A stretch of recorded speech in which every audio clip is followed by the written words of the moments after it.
Joel Osteen, a well-known televangelist, broke the devastating news to his millions of followers. Behind the spotlight and the sermons of hope, Pastor Joel Osteen now faces a chapter more personal than any message he's ever preached. After decades of leading Lakewood Church, filling arenas, and inspiring millions, he's standing at a crossroads saying goodbye while facing his wife Victoria Osteen's heartbreaking diagnosis. It's a moment that shakes not only his family, but the millions who followed his journey. Stay with us as we uncover the rise, the controversies, and the emotional reality behind this goodbye, a story that will make you question faith, fame, and what truly matters in the end.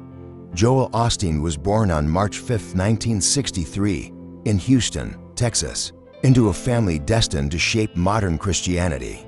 He was one of 6 children raised in a household where faith was more than tradition, it was destiny. His father, John Osteen, had been a Southern Baptist pastor, but left convention in 1959 to found Lakewood Church. In a converted feed store with just 234 seats, his mother, Dodie Osteen, stood faithfully by his side. Their daughter, Lisa Osteen, was born with severe disabilities, an event that shook the family, but also led them deeper into faith and healing. That moment became the heartbeat of the church. By the 1970s, Lakewood Church had grown to more than 5,000 members, yet Joel showed no interest in preaching. He was quiet, even shy. He attended Oral Roberts University to study radio and television, but dropped out after a year. At just 19, he returned to Houston to launch Lakewood's television ministry. For 17 years, he worked behind the camera, producing broadcasts that looked as polished as any network program. He had no desire to preach, turning down his father's requests again and again, saying, "You're the preacher, Daddy." Everything changed in January 1999 when Joel finally stepped onto the pulpit. Nervous, speaking quickly, he told family stories and cracked jokes. 6 days later, tragedy struck. His father, John Osteen, died suddenly of a heart attack. The church was left without a leader, with no seminary training and almost no preaching experience. Joel stepped into the role of senior pastor. On June 7, 1999, he was officially installed as leader of Lakewood Church. To everyone's surprise, the congregation responded. Attendance tripled within 5 years, reaching nearly 30,000 weekly. By 2004, Lakewood was the biggest church in America.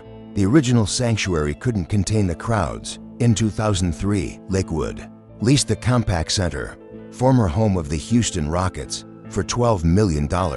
They spent another $90 million on renovations, transforming it into a 16,000-seat megachurch with classrooms, media rooms, indoor waterfalls, and carpeting that stretched for miles. On July 16, 2005, the church reopened to a full house while millions watched on TV. What once hosted NBA championships now echoed with worship. Attendance surpassed 40,000 every week. Joel Osteen's message stood out from traditional pastors. Instead of preaching about sin and judgment, he focused on positivity, gratitude, and abundance. Critics called it shallow, a cotton candy gospel, but people couldn't get enough. In 2004, he released Your Best Life Now. The book exploded, selling over 4 million copies and staying on the New York Times bestseller list. For nearly 4 years, suddenly, Joel wasn't just a preacher. He was a household name. Television appearances followed. He sat down with Larry King on Larry King Live and appeared with Oprah Winfrey. On The Oprah Winfrey Show, his speaking tours filled arenas, from the American Airlines Arena in Miami to Wembley Arena in London.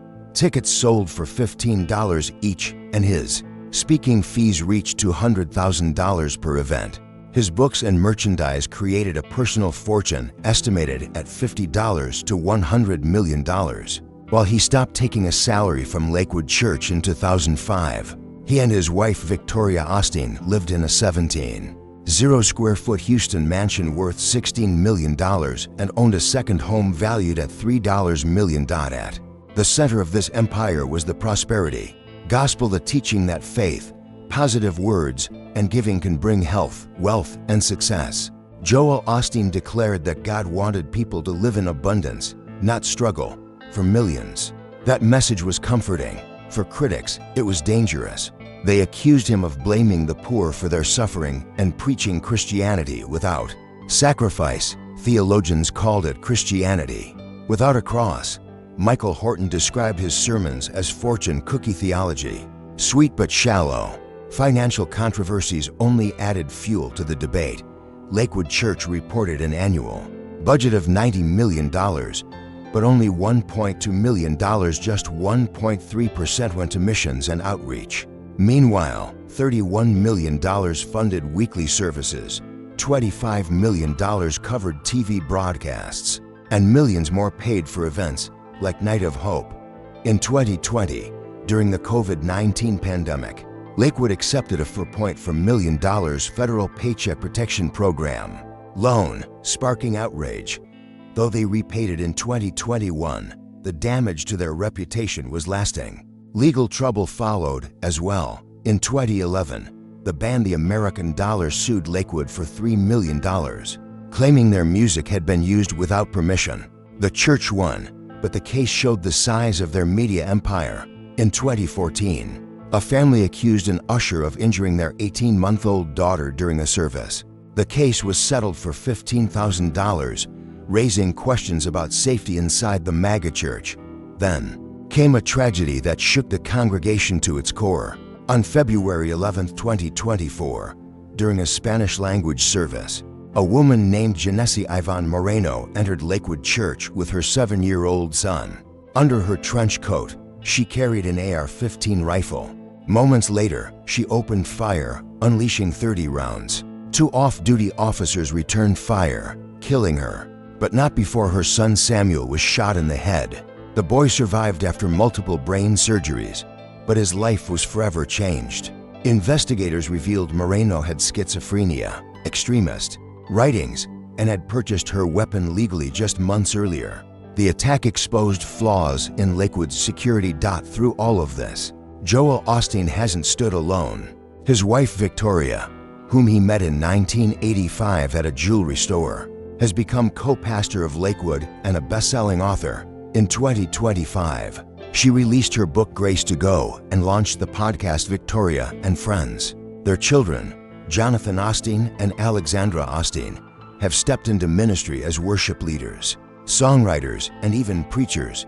In 2019, Jonathan delivered his first sermon on Father's Day, while Alexandra became a lead vocalist in the band Ella, releasing music that reached hundreds of thousands online. The story of Joel Osteen is more than sermons and stadiums. It's a legacy tested by storms, scandals, and questions that won't go away. Whether you see him as a symbol of hope or a preacher of profit, his impact on modern faith is undeniable.